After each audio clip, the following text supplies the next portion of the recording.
Greetings, brave warriors, or should I say, Annyeong! welcome to Murim Survival, an indie roguelite game. Pasta, please, no! No more roguelite, please! Too bad you're getting another one. Developed by Sunwood Games, this survival roguelite is set in ancient Korea, I assume. Sorry, I did not pay attention to the story, I was too busy dodging bullets. It features a very polished pixel art style and even somehow features a story, which is weird. But I guess it had to be there. By the way, Pasta, who is this odd Korean girl in the video? I have no idea, but what I know is that you should like this video and subscribe. Murim Survival is quite fast-paced and will test the limits of your coordination, because after all, you can press a button to make everything happen twice as faster, making your runs only last half the time.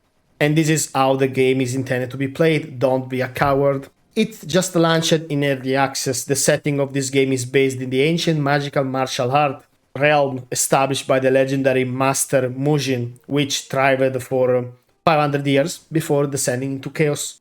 As a lone hero, you are tasked with battling hordes of monsters and yada yada yada. Now, this is the extent that I paid attention to the story, and it's more than I can say about Path of Exile. Wait, is Zana gone? Why? When? The gameplay loop is gonna work out pretty much like this. You will start a map, die, because you have no gear, and you could not afford those magical berries for a permanent power-up in the store, because everything is about gold, and here is why. Each stage will feature at least 2 mini-bosses, and then a final boss at the end of the round. You are afforded the ability to get a companion, which will mainly work in adding a power-up to the list of possible bonuses during the run. In the stage, you also have the risky option to cause a wave to spawn faster, in exchange for a gold bonus. This is useful to farm previous completed stage, but doing so unprepared will cause your early demise. The maps are procedurally generated, but still in theme with the stage you're clearing.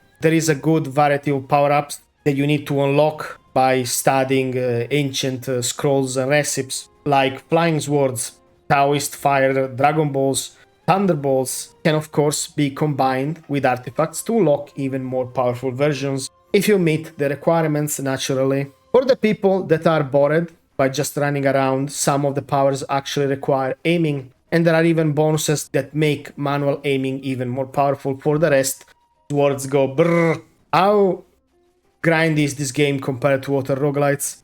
I would say 7 out of 10. Gathering gold takes a while, there are not many sources of gold. You can empty crates, you can destroy crates and get some coins, and you can speed up waves and then the other drops. As buying the permanence upgrades with gold ramps up a lot. Moreover, the difficulty curve in certain stages will require multiple attempts before you have even enough gear and upgrades to be able to stand a chance against the last boss. The power-ups in this game are divided between flat stats and will range from health regeneration, maximum health, damage, increasing the damage range of your attacks, and even evasion, which is another important stat.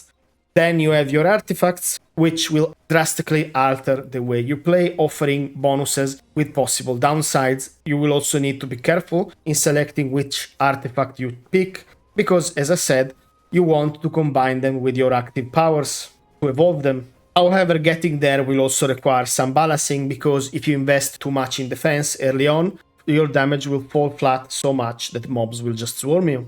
Same thing for offense. Arrive at the last boss as a paper-thin cartoon box, and you will be melted away like snow at the first sight of a dog urine stream.